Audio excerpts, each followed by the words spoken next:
Fala pessoal, tudo bem com vocês? Esse São Paulo, hein? Bom teste, último teste antes do clássico contra o Corinthians, goleada sobre a Portuguesa, 2 gols do Galopo, reforços foram bem, mas tem um grande problema para o Rogério Ceni resolver. Chega mais, eu sou o Chico Garcia, inscreva-se no canal e vamos juntos!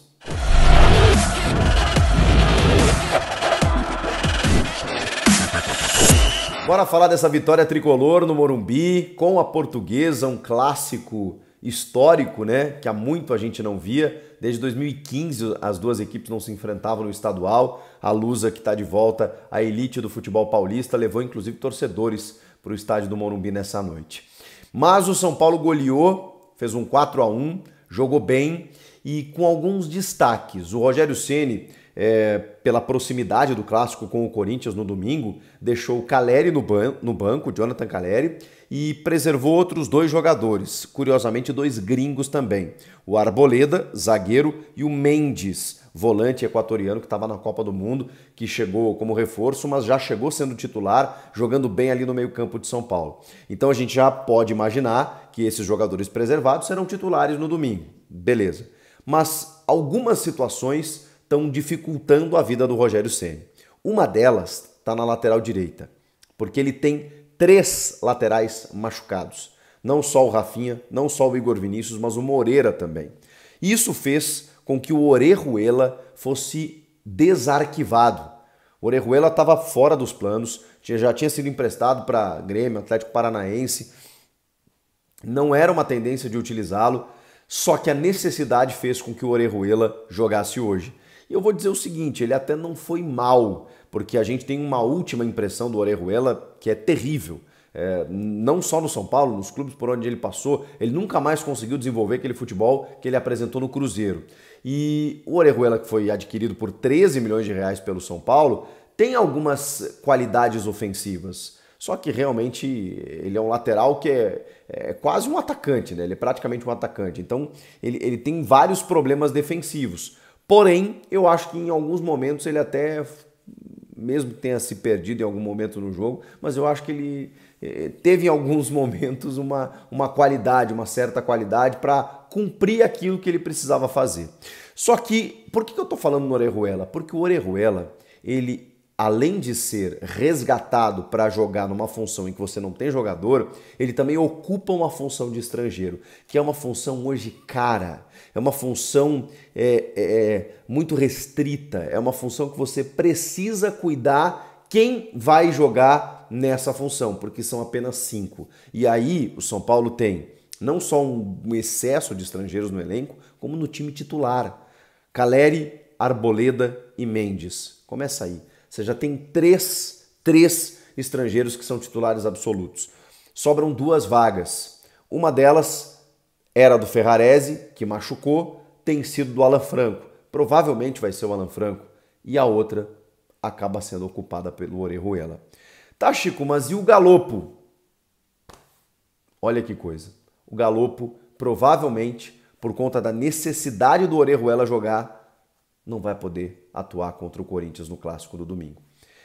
O que é um grande prejuízo, né? A menos que o Rogério Ceni tire o Alan Franco e coloque o Beraldo, que fez uma baita partida também hoje contra a equipe da Portuguesa. E aí você tira um estrangeiro, mas vai tirar o Alan Franco, um zagueiro tão experiente que está jogando bem, chegou bem, vai casar bem com o Arboleda ali para jogar contra o Corinthians no clássico. Você vai botar um menino para poder usar o Galopo, ou pelo menos relacionar o Galopo, acho difícil. É uma tremenda de uma injustiça, depois do cara fazer 2 gols no jogo na antevéspera do clássico praticamente, e você não conseguir relacioná-lo. Mas as regras são assim, o São Paulo enviou um ofício para a CBF, para a Federação Paulista, para tentar aumentar esse limite, esse número de estrangeiros, mas isso é uma coisa que vai demandar tempo, vai gerar uma discussão, sabe? Aqui na América do Sul, não acho que vai resolver da noite para o dia essa possibilidade de aumentar pelo menos inscritos para o jogo, né? Pelo menos compostos ali no banco de reservas, e aí talvez você precise fazer uma troca, você troca um estrangeiro por outro, mas pelo menos para relacionar, é a ideia do São Paulo, dificilmente vai conseguir.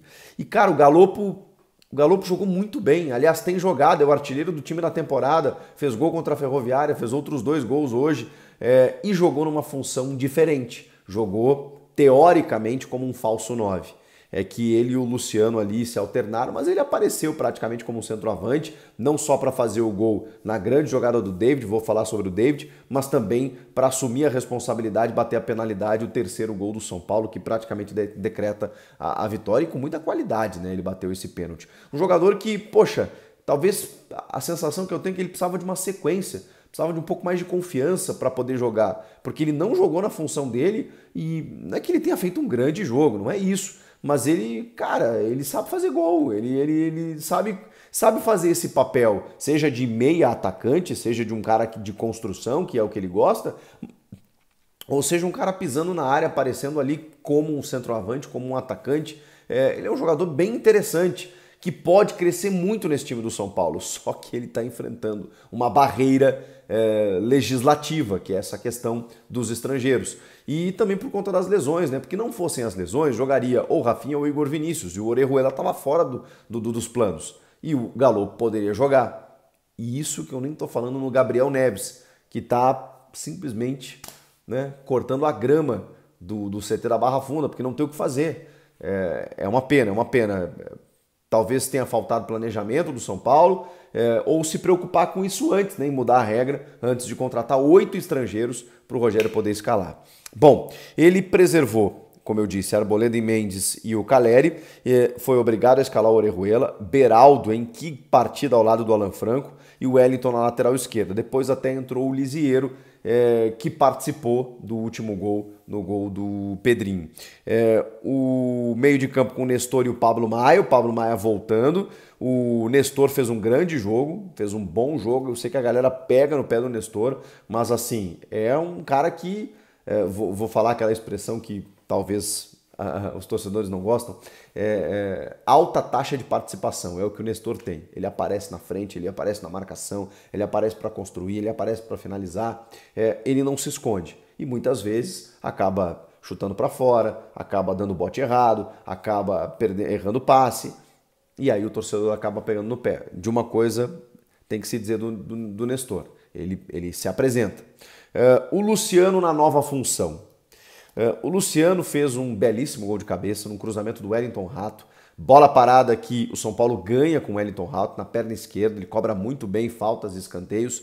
Na ausência do Reinaldo, o Wellington Rato já assumiu essa condição e cobrou na cabeça do Luciano, que fez o primeiro gol do time. O Luciano sabe fazer essa função, mas ele obviamente está encontrando dificuldades. Então o mais lógico seria você colocar o Luciano na do Caleri e colocar o Galopo na dele, para ele criar e o Luciano ser o centroavante, porque ele já fez essa função, ele já foi, ele sabe jogar por dentro também, mesmo sem as mesmas características do Caleri. Agora, eu acho que o Rogério quis dar uma sequência ao Luciano nessa função, porque não adianta nada você ficar trocando toda hora, né? Então que ele tivesse mais sequência.